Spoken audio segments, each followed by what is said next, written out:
Hello friend, मैं हूं अजय और आप देख रहे हैं सुपर फास्ट इंग्लिश। और आज मैं आप लोगों के लिए लेकर के आया हूं ए पिंच ऑफ स्नॉफ का ऑब्जेक्टिव क्वेश्चन।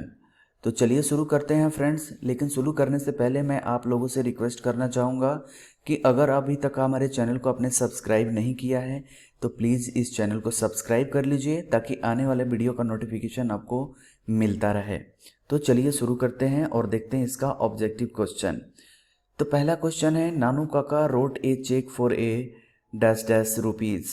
नानू काका ने डैश डैश रुपए का चेक लिखा था, यानी कि नानू काका ने कितने रुपए का चेक लिखा था। आपके पास ऑप्शन है, ऑप्शन ए 1000 का, ऑप्शन बी 100 का, ऑप्शन सी 500, ऑप्शन डी 10,000। आपके पास चार ऑप्शन है। तो चारों में से आपको बताना है कि कितने का चेक नानू काका ने लिखा हुआ था। चलिए देखते हैं इसका सही आंसर क्या है। सही आंसर है 1000 का, यानी कि 1000 रुपीज़ का चेक नानू काका ने लिखा था। अगला क्वेश्चन है, Manohar Malgonkar is an dash dash writer. Manohar Malgonkar एक डैश डैश राइटर है, यानी कि किस प्रकार के राइटर हैं वो। ऑस्ट्रेलियन, अफ्रीकन, इंडो एनर्जियन या फिर इंडोनेशियन। ये चार ऑप्शन है आपके पास, सही आंसर आपको देना है। चलिए देखते हैं इसका सही आंसर क्या है। तो सही आंसर है इसका इंडो एंजेलियन, इसका सही ऑप्शन है। So let us see next question. Where was the author waiting. लेखक कहाँ इंतजार कर रहा था। अगर ये लेसन आपको पढ़े होंगे तो आपको पता होगा कि लेखक कहाँ इंतजार कर रहा था। चलिए देखते हैं ऑप्शन ए रोड पर, स्ट्रीट गली में, हाउस घर पर, या फिर प्लेटफॉर्म पे। तो चलिए देखते हैं सही आंसर। सही आंसर है इसका प्लेटफॉर्म, यानी कि प्लेटफॉर्म पे राइटर वेट कर रहा था। अगला क्वेश्चन है, a pinch of snuff is written by. A pinch of snuff के द्वारा लिखा गया है। किसके द्वारा लिखा गया है। मार्टिन लूथर किंग के द्वारा, महात्मा गांधी के द्वारा, मनोहर मानगोलकर के द्वारा, या फिर जॉन डन के द्वारा। सही आंसर है इसका मनोहर मानगोलकर के द्वारा इसे लिखा गया था। अगला क्वेश्चन है, Nanu Kaka was wearing a dash dash silk पगड़ी। नानू काका सिल्क पगड़ी पहने हुए थे। पगड़ी का कलर क्या था उनका। Blue, white, yellow, red. कैसा पगड़ी का कलर था उनका। तो चलिए देखते हैं इसका सही आंसर क्या है। रेड, वो रेड पगड़ी पहने हुए थे। अगला क्वेश्चन है, विच क्लास टिकट हैड नानू काका। नानू काका जब आ रहे थे दिल्ली तो किस क्लास का टिकट उन्होंने लिया हुआ था। तो नानू काका के पास किस श्रेणी का टिकट था। ऑप्शन ए फर्स्ट क्लास का, सेकंड क्लास का, थर्ड क्लास का, या फिर स्लीपर का। सही आंसर क्या है इसका। सही आंसर होगा थर्ड क्लास का टिकट लेकर के वो ट्रैवलिंग कर रहे थे। अगला क्वेश्चन है, according to Nanu Kaka TC was a dash dash. Nanu Kaka के अनुसार टीसी डैश डैश था, यानी कि टीसी कैसा था उनके नज़रों में। बैडमैन था, जीलस था, देख करके जलने वाला था, यॉन्ग मैन था, या फिर नाइस यॉन्ग मैन था। जब नानू काका को टीसी बाहर छोड़ने के लिए आते हैं तो उस समय नानू काका उनको इनमें से किसी एक के नाम से उनको संबोधित करते हैं राइटर के सामने। तो चलिए देखते हैं इसका सही आंसर क्या है। तो सही आंसर है नाइस यॉन्ग मैन। अगला क्वेश्चन है, Nanu Kaka was dash dash. Nanu काका एक डैश डैश थे। अवधी ब्राह्मण, दक्षिणी ब्राह्मण, बंगाली ब्राह्मण, भूमियार ब्राह्मण। तो चार ऑप्शन है आपके सामने, इसमें से एक विकल्प सही है। चलिए देखते हैं इसका सही आंसर क्या है। तो सही आंसर है इसका दक्षिणी ब्राह्मण। अगला क्वेश्चन है, dash dash was coming to visit the narrator's family. लेखक के परिवार से मिलने आ रहे थे। लेखक के परिवार से मिलने के लिए कौन आ रहे थे? सोहनलाल, रतिराम, मिनिस्टर या फिर नानू काका। तो इसका सही आंसर है नानू काका। नानू काका नरेटर्स के फैमिली से मिलने आ रहे थे। अगला क्वेश्चन है, Nanu Kaka was wearing a dash dash. Nanu Kaka dash dash पहने हुए थे। क्या पहने हुए थे? Orange coat, red coat, red silk coat, black coat. कैसा कोट उन्होंने पहना हुआ था? तो चलिए देखते हैं सही आंसर, ब्लैक कोट। नानू काका ब्लैक कोट पहने हुए थे। नेक्स्ट क्वेश्चन है, the narrator of A pinch of snuff was dash dash. A pinch of snuff के लेखक डैश डैश थे। क्या थे? Deputy secretary, under secretary on probation, या फिर डायरेक्टर और डिपुटेशन, या फिर सेक्रेटरी ऑन कॉन्ट्रैक्ट। क्या थे इसमें से? आपको सही आंसर बताना है। तो चलिए देखते हैं इसका सही आंसर क्या है। सही आंसर है अंडर सेक्रेटरी ऑन प्रोवेशन। अगला क्वेश्चन है, Nanu Kaka still wears the old fashioned knee length. Nanu Kaka ने अभी भी पुराने जमाने की घुटने की लंबाई तक डैश डैश पहनते थे। क्या पहनते थे?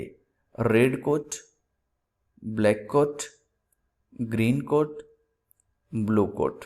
अभी कुछ देर पहले मैंने डिस्कस किया है इससे मिलते जुलते क्वेश्चन के बारे में। तो सही आंसर इसका होगा ब्लैक कोट।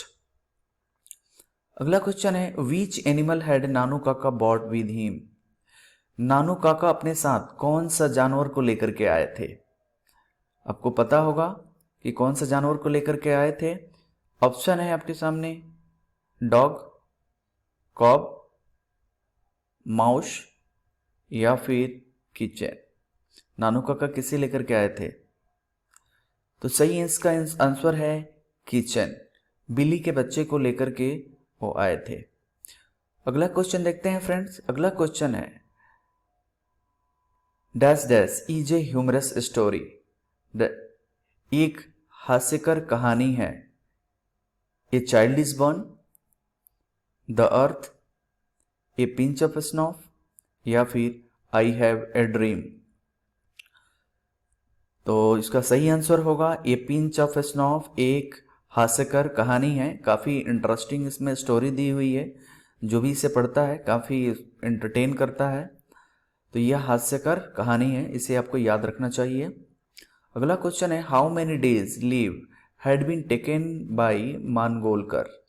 मानगोलकर के द्वारा कितने दिनों का छुट्टी लिया गया था? जब नानू काका नरेटर के घर आए थे, राइटर के जब घर आए थे, तो उनकी मदर ने उनको इंसिस्ट किया था, फोर्स किया था राइटर को छुट्टी लेने के लिए। उस समय राइटर ने कितने दिनों के लिए छुट्टी लिया था? 3 दिनों के लिए, 2 दिनों के लिए, 5 दिनों के लिए, या फिर 4 दिनों के लिए। चलिए देखते हैं इसका सही आंसर। सही आंसर है इसका 2 डेज, यानी कि 2 दिनों के लिए छुट्टी उन्होंने लिया हुआ था। अगला क्वेश्चन है, फॉर व्हाट पर्पज हैड नानू काका कम टू दिल्ली। नानू काका किस उद्देश्य के लिए दिल्ली आए थे? Option A, for taking rest, आराम करने के लिए, फॉर विजिट, घूमने के लिए, फॉर पेइंग डेबिट, या कर्ज अदा करने के लिए, फॉर अटेंडिंग जमींदार कन्वेंशन, या फिर जमींदार से समझौता या मिलने के लिए।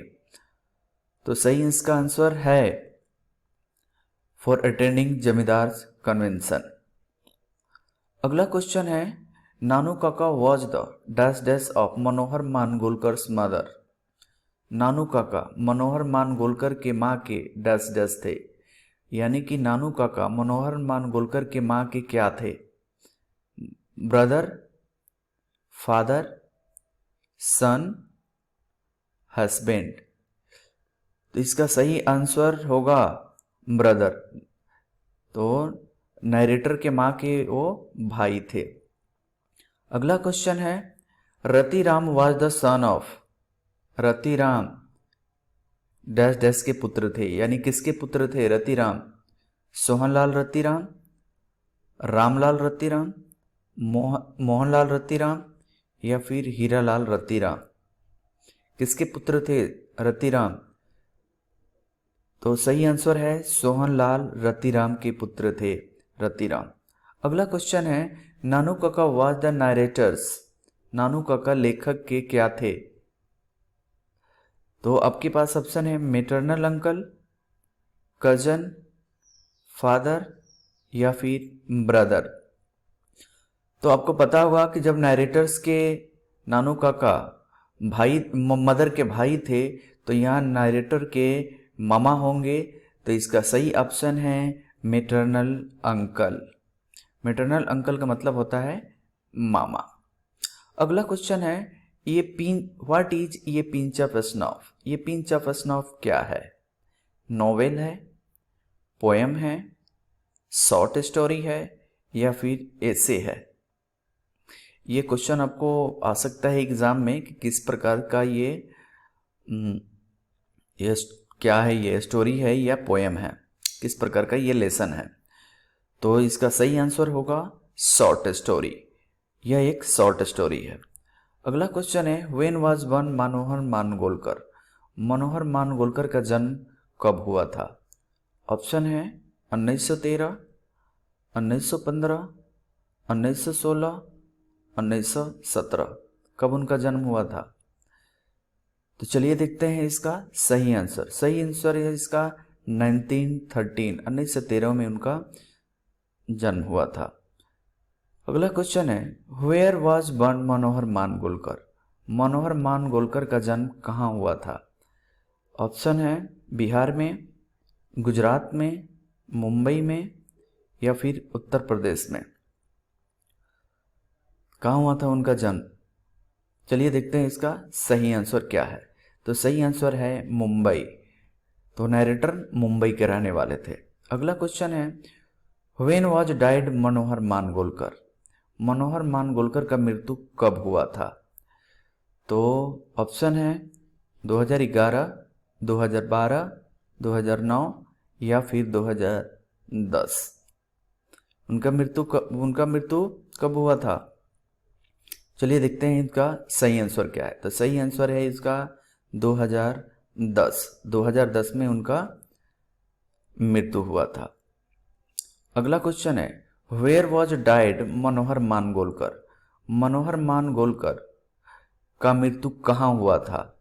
ये भी सबसे इंपॉर्टेंट क्वेश्चन है कि उनका मृत्यु कहाँ हुआ था। ऑप्शन है मुंबई, गुजरात, उत्तराखंड या फिर दिल्ली। तो 4 विकल्प है आपके सामने और आपको बताना है कि इसका सही आंसर क्या होगा। तो चलिए देखते हैं इसका सही आंसर क्या है। तो इसका सही आंसर है उत्तराखंड।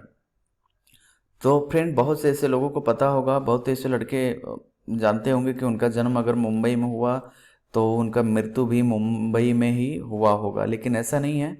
उनका जन्म मुंबई में हुआ था बट उनका मृत्यु उत्तराखंड में हुआ था।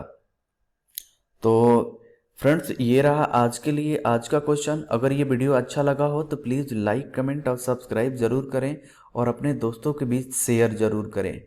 So thanks for watching. Thank you.